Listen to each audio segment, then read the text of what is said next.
God designed this earth to nourish and sustain us. Every fruit, every vegetable, every seed, every herb, all of it has a purpose. When we eat food grown from the ground, we're not just fueling our bodies. We're receiving the gifts that He created specifically for our nourishment and our healing. Think about it. The same Creator who made the changing seasons so perfectly also made the food that supports us in them. In the cooler months, He gives us hearty, warming vegetables. In the warmer months, He gives us hydrating fruits and greens. There's something sacred about preparing a meal from what the earth provides. Friends, welcome back to Nourish with Regina, where we talk about transforming your plate to transform your life. If you don't know me, I'm Regina. I'm a certified nutrition coach, wife, mom of four, and lifelong lover of cooking. Today, we're going to be celebrating one of my favorite times of year, fall. We're going to be exploring the amazing seasonal foods of autumn and how they can support your health, from immunity to gut function to reducing inflammation and even balancing our blood sugar. Fall is such a grounding season. It invites us to really slow down, cozy up, and reconnect with nourishing foods that bring comfort and wellness all together. Seasonal eating simply means enjoying foods that are naturally harvested during this time of year. They're available at their peak. It's really how our ancestors ate for lots and lots of years, long before we had grocery stores with year-round produce, DoorDash, or Amazon. What I love about eating this way is that nature really does provide exactly what we need for each season. In the summer, we get hydrating foods like watermelon and cucumber. And then in the winter and the colder months, we get hearty grounding food like sweet potatoes, squash, pumpkin, and root vegetables. Fall is kind of like nature's reset button. It's when our bodies start craving warmth, deeper flavors, and really comfort after months of light eating. So think squash and pumpkins, apples and pears, Brussels sprouts and cauliflower, sweet potatoes and beets. I love all of those things, and they're all so good for nourishment of our bodies. So how do we actually make seasonal eating work in our daily lives? Because I know we're all busy. I also know if you're kind of new to this journey, doing anything too quickly or trying to do everything all at once is going to be really overwhelming.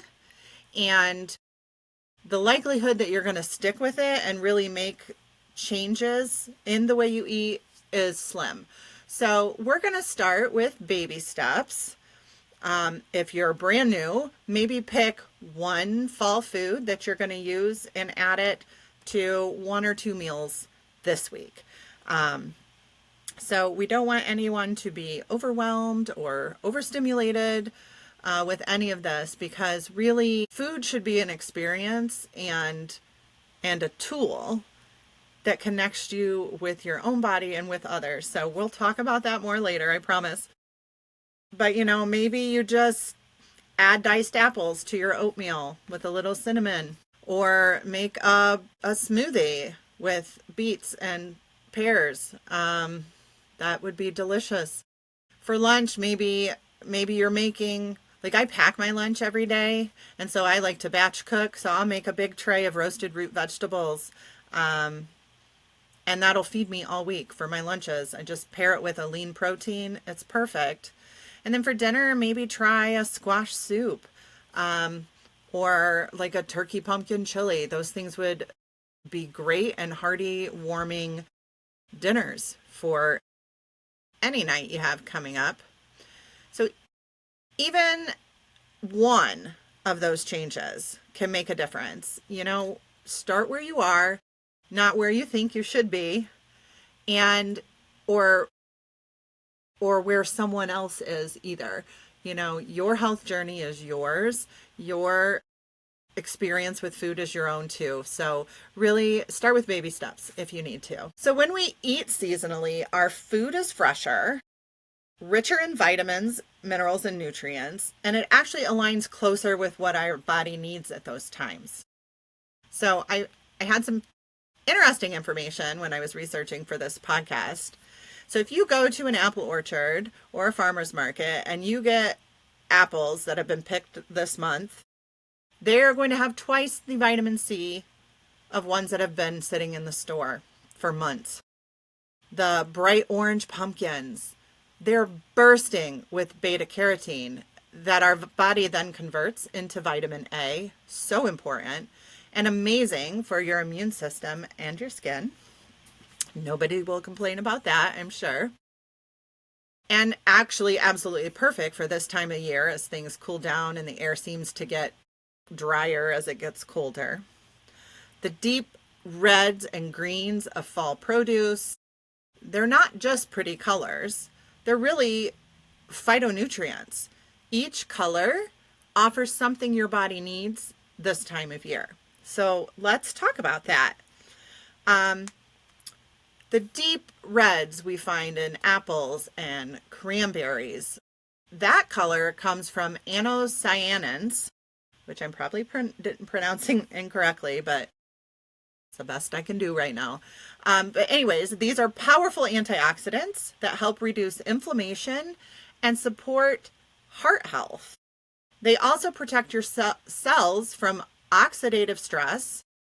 It's kind of like nature's internal armor. How cool is that? The gold of pears and squash, that beautiful golden yellow color, those vegetables are rich in flavonoids. Those support healthy circulation and can even help lower blood pressure. And they're perfect for cozy days when you really just want to stay inside, wrap up with a blanket. We have a lot of great soups that are made with squashes, and I would love to share those with you someday. Greens, the rich green and kale, spinach, and Brussels sprouts. They're packed with chlorophyll and sulforaphane. Those are compounds that naturally detoxify your liver. They balance your hormones and strengthen your body's immune system, which we know we can all use in these fall months when flu season begins. I will take all the immunity boosting I can get. And then my favorite color, purple. So the purples of eggplant or purple cabbage. That color signals a mix of resveratrol and polyphenols, which promote brain health, protect against aging, and even support a healthy gut microbiome, which is oh so important. When our gut is healthy, we can absorb our nutrients better. We can pull more from the food of what we need. We digest better, and we don't have all that abdominal discomfort. So let's get a little personal. In our house, fall means our kitchen smells like cinnamon and nutmeg and fried apples and hearty stews. I tell you, when I pull out my big soup pot, I still have two of my children living at home and my husband that gets really excited, like, what are you making for dinner? So seeing that really, feeds my soul too, to know that I've created an environment where they are excited about what we get to have for dinner. And these are the kind of moments that make healthy eating feel joyful and not forced. When we cook together, when we slow down to chop or stir or taste, we're really connecting with our food. That connection changes everything, and it turns eating healthy into a lifestyle and not just a diet. And if we want to be successful with this and really make the changes that lead to lifelong health, that's kind of the approach we need to take to it. For me, I truly believe that God designed this earth to nourish and sustain us. Every fruit, every vegetable, every seed, every herb, all of it has a purpose. When we eat food grown from the ground, we're not just fueling our bodies. we're receiving the gifts that He created specifically for our nourishment and our healing.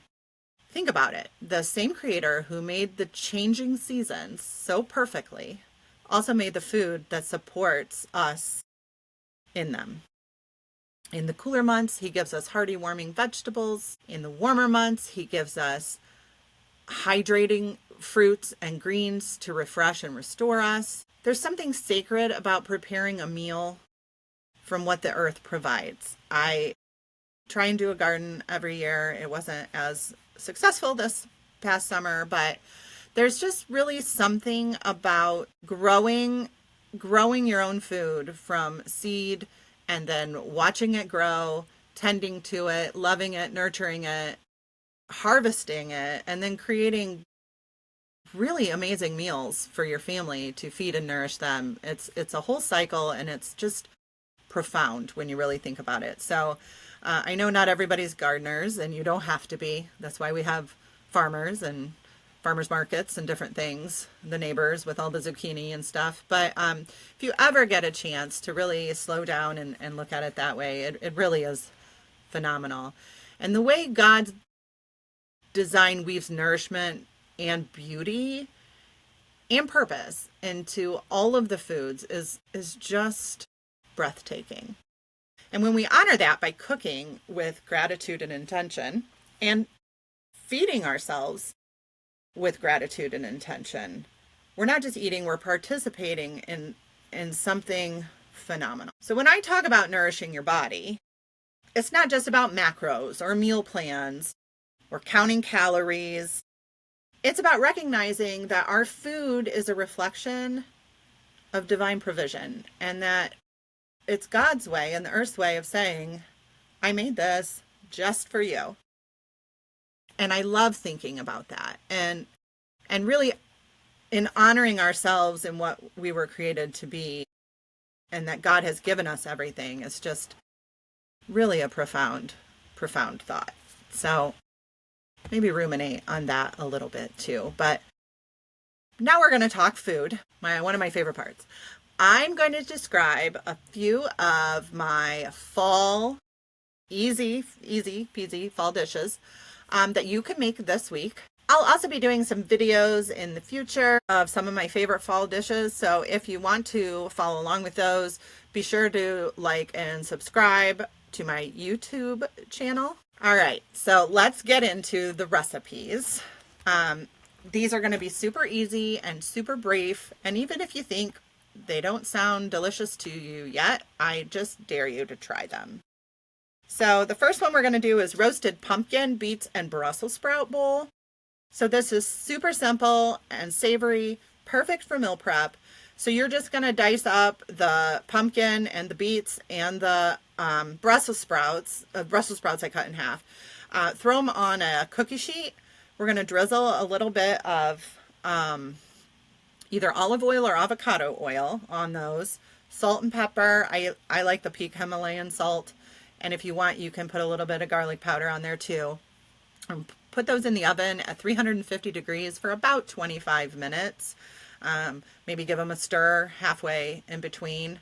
And when those are done, one, they're going to smell incredible. Two, they're going to be a great consistency. They're not going to be too mushy.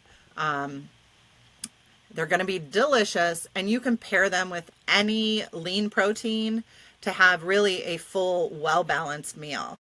And like I said, for meal prep, if you want to do a big tray of these, you'll have that roasted vegetable mixture to eat all week long. You can put it with fish or chicken breasts or even, maybe a little steak if you wanted to.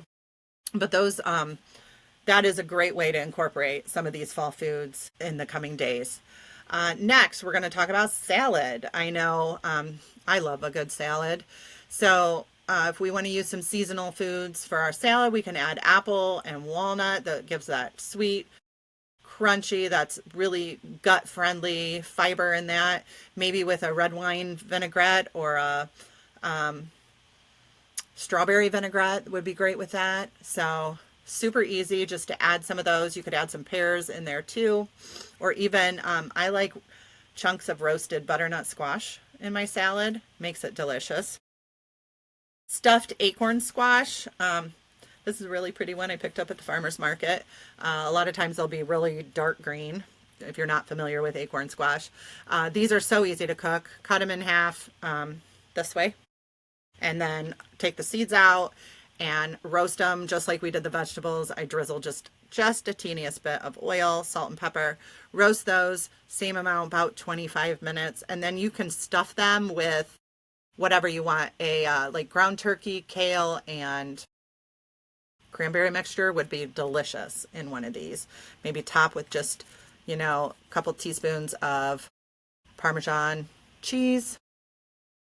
So good, so good. And then my go-to is butternut squash soup. I love butternut squash. This is a little baby one. I got a friend of mine grew these in her garden, so I was gifted quite a few of these. But I love butternut squash. It's delicious. It's perfect for this time of year. So again, have it, seed it, and roast it. Same directions as before. Then you're going to scrape that out, put it in your soup pot, mix it with bone broth and maybe a splash of coconut milk, maybe some goat cheese. If you have an immersion blender, I love mine. It's fantastic. I would recommend to everyone to buy one. And just blend it and keep adding the liquid until it's about the consistency you want. It makes a super smooth, silky, delicious fall soup that everybody will love, I promise. So these meals just don't nourish you physically, but they bring comfort. And this busy world, anything that brings us healthy, nourishing comfort is a good thing. So, as the weather cools, we've talked about how our bodies naturally crave grounding foods. Soups, stews, roasted vegetables. It's your body's way of kind of saying, hey, slow down, rest, rebuild. We're prepping for the holiday season. Somehow I think our body knows that, and we need just this cozy breather before things get hectic again. Try slowing down when you eat this week. And we're going to talk about why this is important. I want you to take a few breaths before each meal. Notice the colors, the textures, the aromas of the meal. This kind of mindfulness, it improves digestion and helps you connect with your body's signals. When we don't chew enough, our digestive tract has to work a lot harder, so we can't extract all the nutrients in the food we're eating because the chunks are too big. So really chew your food well and slowly. Dinner doesn't have to be a race. Also, when we eat too fast, our body doesn't signal us that we're full until we're over full. So we have a tendency to overeat. And then we get that stuffed feeling that I know everybody has had, where you're like, oh, I shouldn't have ate that last 2 bites or whatever. Slowing down when you're eating will help with that too, keep you from feeling that way, which is probably super important as we get to the end of the month with Thanksgiving and things. So if all this feels like super overwhelming and way too much, I just want you to start small. Maybe add one seasonal food. I'm going to tell you, let me show you. I know it's not, this one's not a pretty one while it's raw, but my new obsession is purple sweet potatoes. Like I said, purple is my favorite color, but these are gorgeous when they're cooked. You want to encourage your kids to eat good, healthy food. Do some mashed purple sweet potatoes. The color is amazing, and they'll be so excited because who gets to eat purple food, right? You can also, I love roasting these with the regular orange sweet potatoes, and that just makes a beautiful dish altogether. So just try this. Try a sweet potato. You can roast it. You can bake it. I love baked sweet potatoes. One of my favorite fall meals is I make a turkey sloppy joe, and I serve it in a baked sweet potato with a dollop of non-fat Greek yogurt on top, and it's absolutely delicious. So just pick one thing to add one day next week. That's, anybody can do one thing for one day, right? Maybe if you have it in your area, visit a local farmer's market, or a fresh grocer, something like that. And find a fun way to use whatever you pick out. Like, just pick something that grabs your eye, and we all have Google, so you can look it up.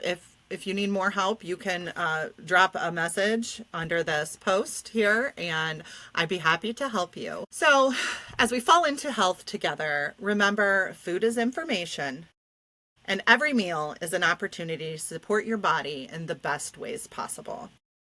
Seasonal food helps us align with nature's rhythm, grounding us, energizing us, and keeping our immune systems strong. So if you're ready to embrace fall eating, I'm going to put a free resource on my website, www.nourishwithregina.com, that you can download. My seasonal fall foods recipe guide. There'll be 5 or 6 great fall recipes in there that you can totally incorporate over this fall season and really maybe broaden your food horizons. So it's going to be packed with simple, gut-friendly recipes that'll bring fall to life in your kitchen. Next week, we're going to be talking about something sweet, but not in a good way. So our episode next week is Sugar, the Silent Saboteur. We'll uncover where sugar hides, how it impacts our energy, our mood, and the simple swaps we can make to help break free from those sugar cravings. I want to thank you all for joining me today. Friends, remember, seasonal eating isn't about perfection, it's about connection. Until next time, keep transforming your life, keep transforming your plate to transform your life, and I can't wait to see you next week. Bye.